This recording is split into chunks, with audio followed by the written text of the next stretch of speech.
السلام علیکم ورحمۃ اللہ وبرکاتہ۔ طلبہ موجودہ زمانے کے چیلنجز کا سامنا کرنے کے لیے تیار رہے۔ بخاری شریف کے آخری درس کے موقع پر مولانا مفتی ابوالقاسم نعمانی کا طلبہ سے خطاب۔ ناظرین و سامعین، اس اہم ویڈیو کو آپ دیکھ اور سن رہے ہیں محاسن اسلام یوٹیوب چینل پر۔ آپ سے درخواست ہے کہ تمام تازہ ترین اپڈیٹ حاصل کرنے کے لیے ابھی اس چینل کو سبسکرائب ضرور کر لیجیے گا۔ دارالعلوم دیوبند میں محتمم و شیخ الحدیث مولانا مفتی ابوالقاسم نعمانی نے بخاری شریف کا آخری درس دیا اور طلباء کو قیمتی نصیحتوں سے نوازتے ہوئے رقت آمیز دعا کرائی۔ اس دوران 7 طلباء کا نکاح بھی پڑھایا۔ آخری حدیث پر گفتگو کرتے ہوئے مفتی ابوالقاسم نعمانی صاحب نے حضرت امام بخاری رحمۃ اللہ علیہ کے فضل و کمال اور علم حدیث کے تعلق سے ان کے علمی کارناموں پر تفصیل سے روشنی ڈالی۔ انہوں نے کہا کہ امام بخاری رحمۃ اللہ علیہ نے ذخیرہ احادیث کی تلاش و جستجو اور اس کی حفاظت کے لیے دور دراز کی اسفار کیے اور اس عمل کے لیے اپنی زندگی وقف کر دی۔ آخری درس دیتے ہوئے مفتی ابوالقاسم نعمانی نے کہا کہ طلبہ موجودہ زمانے کے چیلنجز کا سامنا کرنے کے لیے تیار رہے۔ انہوں نے طلباء سے خطاب کرتے ہوئے کہا کہ آپ علم کے ساتھ ساتھ زیور علم سے بھی آراستہ ہوں۔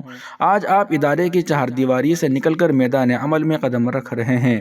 اشاعت دین کی عظیم ذمہ داری اب آپ کے کاندھوں پر ہے۔ آپ کو مثبت انداز میں تبلیغ دین اور دعوت اللہ کا فریضہ انجام دینا ہے۔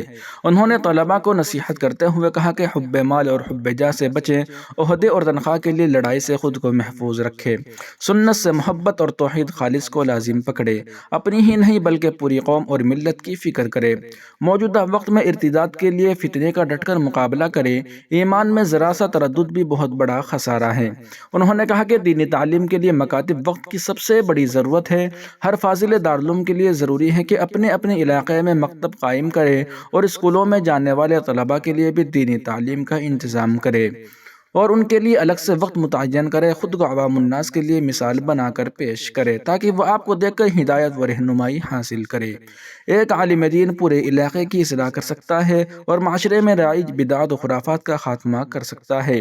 اس دوران حضرت مولانا مفتی ابوالقاسم نعمانی نے طلباء کو مزید قیمتی بند و نصاحی سے نوازا اور رقت آمیز دعائیں کرائی، جس میں سخت سردی کے باوجود کثیر تعداد میں علماء، طلباء اور عوام نے شرکت کی۔ اس موقع پر 7 طلباء کے نکاح بھی پڑھائے گئے۔ ناظرین و سامعین، اگر آپ ویڈیو دیکھنا چاہتے ہیں الوداعی ترانے وغیرہ کی تو آپ کو ڈسکرپشن میں لنک مل جائے گی محمد تھانوی آفیشیل یوٹیوب چینل کی۔ آپ اس پر ویڈیو کی شکل میں الوداعی ترانے سن اور دیکھ سکتے ہیں، اور آپ یوٹیوب پر بھی سرچ کر سکتے ہیں محمد تھانوی آفیشیل۔ ابھی آپ کو محمد تھانوی آفیشیل یوٹیوب چینل دکھایا جا رہا ہے۔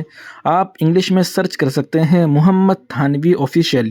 اس کے اندر دارالعلوم دیوبند میں جو الوداعی ترانے وغیرہ ہوئے ہیں، جو پہلے محاسن الاسلام پر اپلوڈ کیے جاتے تھے، اب اس پر اپلوڈ کیے جائیں گے۔